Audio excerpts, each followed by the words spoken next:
அமைதியா நிக்கிறதுக்கும் எதுவும் பண்ணாம நிக்கிறதுக்கும் ரொம்ப நிறைய வித்தியாசங்கள் இருக்கு. உண்மை எது பொய் எதுன்னு உனக்கு தெரியும். அதுதான் உன் பலவீனமே. தெளிவான இந்த நீர் மாதிரி அமைதியா சாந்தி. அஸ்ஸலாமு அலைக்கும். உங்கள் அனைவர் மீதும் இறைவனின் சாந்தியும் சமாதானமும் உண்டாகட்டும். தொடர்ந்து வீடியோஸ் பார்த்து பாதுகாப்பாகவும் நல்ல விதமாகவும் பயிற்சி செஞ்சிருப்பீங்கன்னு நம்புறேன். ஒருவேளை இந்த வீடியோவுக்கு புதுசா இருந்தீங்கன்னா இதுக்கு முன்னாடி நிறைய உங்களுக்கு பயிற்சிக்கான காணொலிகளை கொடுத்துருக்கேன். அந்த காணொலி எல்லாமே பார்த்து பாதுகாப்பாகவும் நல்ல விதமும் பயிற்சி செய்யுங்க. தொடர்ந்து பார்த்து பயிற்சி செய்யறவங்களுக்கு ஏற்கனவே இது உங்களுக்கு தெரிஞ்சிருக்கும்.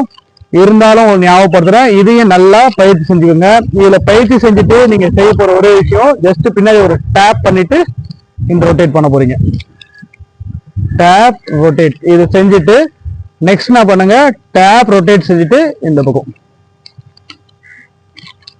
டேப் ரொட்டேட், இந்த பக்கம் ரொட்டேட் கொண்டு வர்றீங்க, கொண்டு வந்து டேப் பின்னாடி தான் செஞ்சு காட்ட பாருங்க. ஜஸ்ட் இந்த டேப், அவ்வளவுதான். இது ஏற்கனவே வீடியோ பார்த்து பயிற்சி பண்ணவங்களுக்கு இது ரொம்ப சுலபமா இருக்கு. நிறைய வாய்ப்பு இருக்கு. தொடர்ந்து பயிற்சி செய்யுங்க.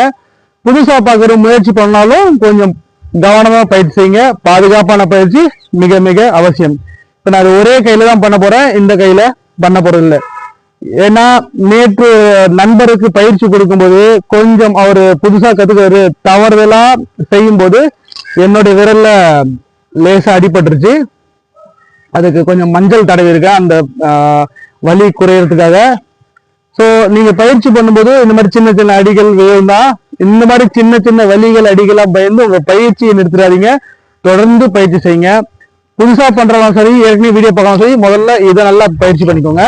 ரிட்டர்ன் மறுபடியும் ஒரு ஹேண்ட்ல பயிற்சி பண்ணிட்டு டேப், மறுபடியும் ரொட்டேட் டேப் பண்றோம் இல்லையா, இது ரொட்டேட் செஞ்சுட்டு டேப் பண்ணுவீங்க. மறுபடியும் வந்து ரொட்டேட் பண்ணும்போது இந்த ரொட்டேஷன். இது நல்லா பயிற்சி பண்ணுங்க. இது அடுத்தடுத்து என்ன பண்ணலாம் சொல்லி அடுத்த காணொலி நான் கொடுக்குறேன். இந்த மாதிரி சின்ன சின்ன அடிபட்டிருக்கல வரல, இந்த மாதிரி விஷயங்கள்லாம் பார்த்துலாம் பயப்படாதீங்க. நான் ஒரு புத்தகத்துல படிச்ச வரி, வீரனுக்கு 2 விஷயங்கள்ல ஒரு விஷயம் கிடைக்கும். அவன் ஒரு விஷயம் கத்துக்கும் போதோ அல்லது போருக்கு போகும்போதோ இல்ல ஒரு விஷயத்தை பயிற்சி பண்ணும் போதோ, ஒன்று வீரனுக்கு வெற்றி கிடைக்கும் அல்லது அனுபவம் கிடைக்கும். வீரனுக்கு என்றுமே தோல்வி கிடையாது. இந்த வரி எனக்கு ரொம்ப பிடிச்சிருந்தது, அதுதான் உங்க கூட பகிர்ந்துக்கிறேன். சோ நீங்க ஒரு கலை, இதுவும் கிட்டத்தட்ட ஜப்பானியர்களுடைய போர்க்கலையில இருந்த விஷயம் தான் இந்த நஞ்சாக்கின்ற விஷயம். சோ நீங்களும் இந்த பயிற்சி செய்யும்போது நீங்களும் ஒரு விதமான வீரர் தான், பெண்ணா இருந்தா வீராங்கனை தான். சோ இந்த மாதிரி சின்ன சின்ன அடிகள்லாம் ஒரு பொருட்டா எடுத்துன்னு இந்த அடிகள்லாம் பயந்து பயிற்சியை நிறுத்துறாதீங்க. தொடர்ந்து பயிற்சி செய்யுங்க, பாதுகாப்பா பயிற்சி செய்யுங்க. சரிங்களா? சோ வீரனுக்கு கிடைக்கிறது ஒண்ணு வெற்றி அல்லது அனுபவம். வீரனுக்கு தோல்வின்ற விஷயமே கிடையாது. பாதுகாப்பான பயிற்சி மிக மிக அவசியம். நல்லதே கத்துவங்க, நல்லதே செய்யுங்க. நன்றி.